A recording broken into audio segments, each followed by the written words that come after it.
welcome Ciara Begley, the translator of COVID Monsters Visit into Irish, a new title which is Court COVID. Thank you for joining us here today at Tribes Press. Thank you very much for having me.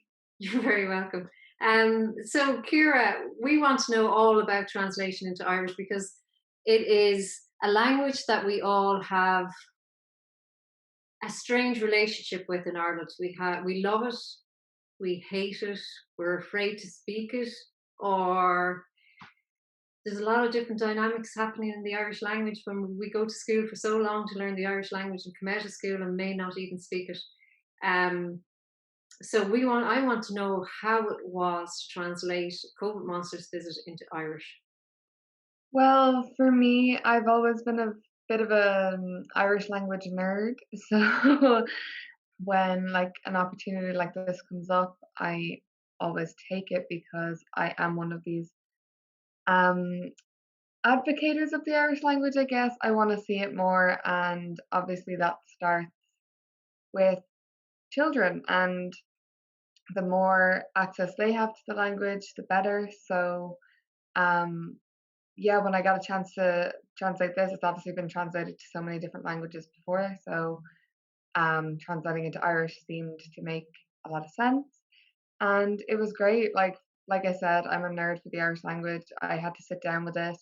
Obviously Irish grammar, Irish dialects, there's a lot in it, like you mightn't think. um, but it's almost kind of like a maths equation or something. You just have to sit down, work it out, see how the sentence structure works, and in the end, we got what we got, and I'm happy enough with Just it. in terms of dialects and that, so this Court COVID was translated into, was it Connemara Irish or was it Well, something? I'm currently taking a course in Connemara, so my Irish is influenced by that. However, I did kind of try to standardize it a bit Okay. because of the curriculums that is going on in kind of like schools across the country. We want it to be kind of like accessible to everyone, and what you don't want to do is kind of confuse things that kids are learning, and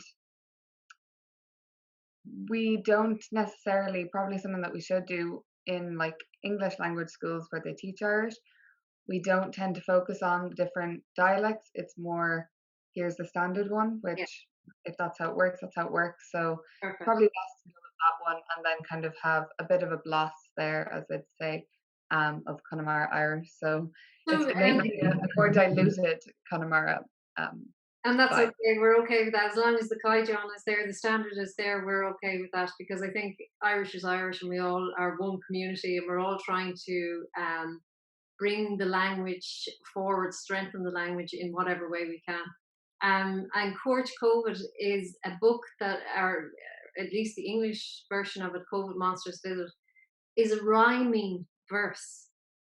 And that I've spoken now to a number of different translators in relation to this particular book because this has been translated into 8 or 9 languages now. And the one thing about this book that proved difficult for a number of different translations was its rhyming verse. How was it to translate as something not just a sentence? You're not translating a sentence; you're translating a rhyme. How difficult was that, or how challenging was that? It was a lot more challenging than one would think, but again, it kind of goes back to the maths that kind of comes with translation. I wouldn't say maths, there's no numbers involved, but there is kind of like putting things together. It's like a jigsaw puzzle, I guess, more so. And that just kind of added a new dynamic for me. It made it more fun. And I guess the main thing with like a kid's book, a kid's story, is that you get the story across. If you have to change the sentence structure a little bit from what it is in English, it doesn't really matter at the end of the day. It's just that you get the story across, you know, you're feeling the same things towards certain characters, and you get the general idea of the book. And to be honest, then the rhyme is more important than the sentence structure, where if you were translating official documents, the sentence structure might be a bit more important in that way. So just to say about the book itself, have you it with you there? Have you Yeah. would you mind reading the first page? The first page. Okay. I don't know if I'll do much justice with the Connemara accent, but we'll You see. don't have to have a Connemara accent. Don't worry. Just because it was a Galway author doesn't have to be a Connemara accent by any means. Nope. So chula mé scéal faoi airachtané, COVID a gléatar air. Sé mór is curca tá marrógéir, a churthain ar bhagan sé ní héan bhréig é.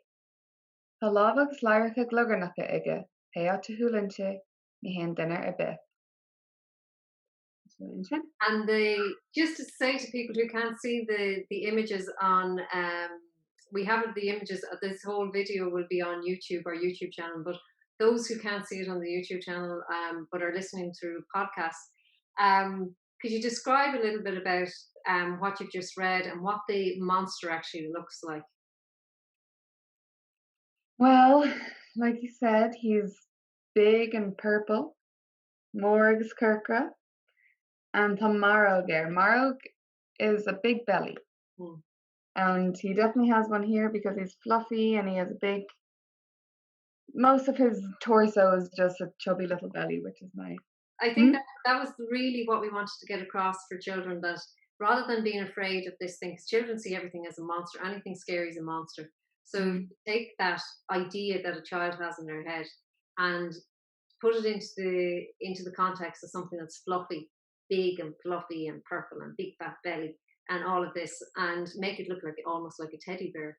And then through that lovable creature, that lovable monster, that you teach the children about social distancing, about all the different things that are going on, about washing your hands, what else was washing your hands, social distancing, about not visiting grandparents, all of those things, and teach them about it in a very friendly and loving way. That Mhm. you can take all that anxiety, all that fear that's around them because they're hearing it through different things, such as the media or their parents saying different things that that they start worrying about. If you put that into the monster and say, "Oh, he just strayed away from home and his mammy has to call him back home," to, to help children through this difficult time, it can be immensely effective for parents who sit down and read. And that's the next question that I have for you. If I am a person who has grown up in Ireland, I don't have a massive command of the Irish language, but Mhm. like many Irish parents now, there is an explosion of parents explosion of children entering Wales Government, all Irish primary schools, and also their new all Irish secondary schools opening around the country. And that so there is a part of us as a nation that we want to hold on to the language, and there is a part of us as I went to school, I studied the language for so many years. I still can't speak it that well, but I do have a love for the language. I do want my children to be able to speak it, and so I'm sending them to an all Irish primary school. But I want to be part of their lives, and I want to be able to read this book to my children. So, for a person who doesn't speak the language every day of the week, can I sit my child on my lap or next to me, and will I be able to read it? Is the Irish simple enough for me to read it to my children? I would say yes. Now, the book is written, obviously it's a kid's book. The words are fairly bonusa, basic kind of thing. But if you are really, really struggling and you haven't spoken the Irish language in a while, listening to the radio or something will get you right back in there. These words are all words that we learned at school. You mightn't think you remember them, but I think a lot of people would be surprised at the vocab that they do have. They just haven't played with it in a while, I guess. Yeah. Uh, So that's, I think, a really important thing for us to say to those parents, the people out there who want to just connect with their young child who's probably in junior infants or senior infants, and they're reading Coach COVID, that you can sit down beside them and read it. The Irish isn't difficult, and you'll remember these words because it's not that long ago, possibly since mhm, you were in school, and the words are at a level because it's a children's picture book that you can actually have that relationship through the Irish language with your children. And that's a special bond to have with your children, especially if they're Absolutely. in, regardless of whether they're in all Irish or all English primary schools. Hmm. Yeah, like one of the teachers I have in my course, she's a big advocate of being like immersing yourself in Irish language and culture things. You don't have to be at a certain level, but the anything that you do, like even if it's just listening to the radio, if it's reading a book to your kid or anything, you'll feel closer not only to, your kind of heritage or anything, but like the language itself, but like everything about what it means to be Irish, what it means to be an Irish family, what it means to be like citizens of this country. And it might seem very deep and like a bit of a long shot, but it's very, very true. Like the more time you spend kind of connecting with your mother tongue, and even a lot of people don't see it as that. They don't see it as their like first language. It's not the language you will communicate in, but it's in us all. Like any Irish citizen, anyone who has Irish heritage, we have a connection to that language, and you'd be very surprised on how quickly you'd pick up on things and how quickly you'd reconnect with that in you once you kind of just literally take a step and start reading a book to your kid or whatever it may be. And the fantastic thing about this book is that it will be available as an audio book um, during Shopping the Gaeilge. So it's only a short couple of weeks away that we have Shopping the Gaeilge. And in that week, when we're celebrating the Irish language in Ireland and abroad to our diaspora, that you can download this as an audio book. Coach COVID. So if there is a couple of words that you may not be so familiar with, now it is simple Irish because it is a picture book for young children. But if there's a couple of words, then that you can have the audio book there to help you, to support you in it, and that's all we need as people, as an Irish people, that we just need to tune our ear into it. Whether it's the radio, you have the audio book here, or I found something that I love actually, a podcast. I think it's a podcast which classified as a podcast series, but Mulchgale. I love listening to Mulchgale, and they're really interesting interviews. They're short, they're snappy, quite interesting. And then you go on to the next. When I go for a walk, I will have Mulchgale on my phone, and I'll be listening to different interviews, and they're incredibly interesting. And Exactly. and so is T.G. Caverford's documentaries. There's a lot of very interesting things happening in the Irish language, and we have to celebrate that and tune into it so that we can pick up those extra words along the way. Absolutely. You'd be surprised at how much just listening to something can help kind of ignite that Irish in you because it's there.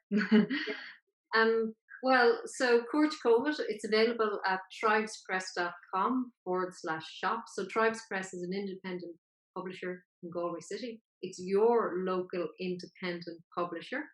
And because it's your local independent publisher, we want you to shop local, buy local, and purchase your book at tribespress.com/shop. And it'll be signed by the author and delivered to you. So, Kira, thank you so much for being a part of this journey.